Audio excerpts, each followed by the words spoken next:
Charles Manson and the Manson family's 1969 murder victims. The lives of these people ended too soon as a result of the cult's California killing spree.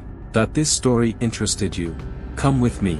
Perhaps one of the most famous cults of all time, Charles Manson began forming the Manson family in late 1967 upon his release from prison for a series of small crimes. He recruited 100 or so followers, many of them young women, and went on a murder spree through Los Angeles in the summer of 1969.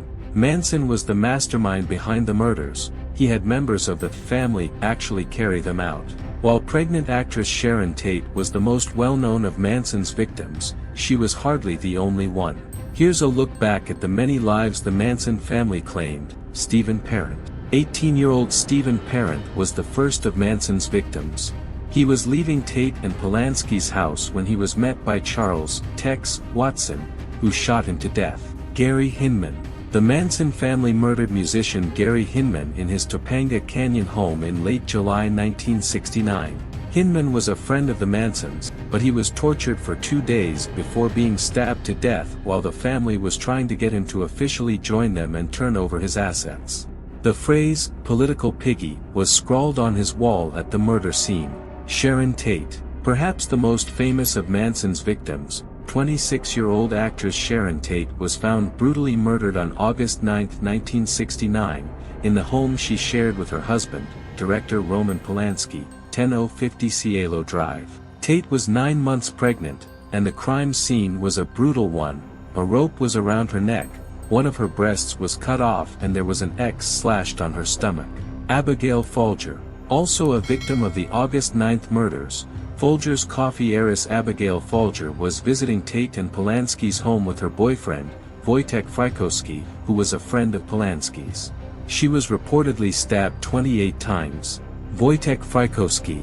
A childhood friend of Polanski's, 32-year-old Wojtek Frykowski, a wealthy Polish man, was murdered through a combination of beating, stabbing and gunshots. When he asked attacker Watson who he was, Watson reportedly said, "I am the devil. I'm here to do the devil's business. Give me all your money." Jay Sebring's celebrity hairstylist Jay Sebring was an ex-boyfriend of Tate's who happened to be staying at the Tate-Polanski house on the night of August 9th. According to reports, Sebring was murdered while trying to protect Tate. Leno and Rosemary LaBianca. The day after the murders at the Tate-Polanski home, Manson moved on to another home in Los Feliz, claiming the lives of Leno and Rosemary LaBianca, the owners of a chain of grocery stores in Los Angeles.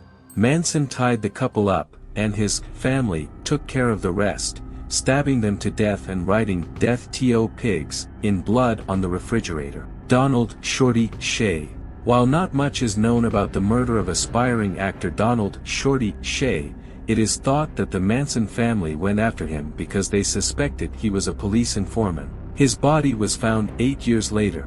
We are producing videos on Tuesdays and Thursdays here on the channel. If you liked it, don't forget to leave your like and activate the notification bell to stay on top of all the news. I'll wait for you in the next video. But before leaving the channel, let me tell you, just one more story. I'll leave it at the end for you to click and watch.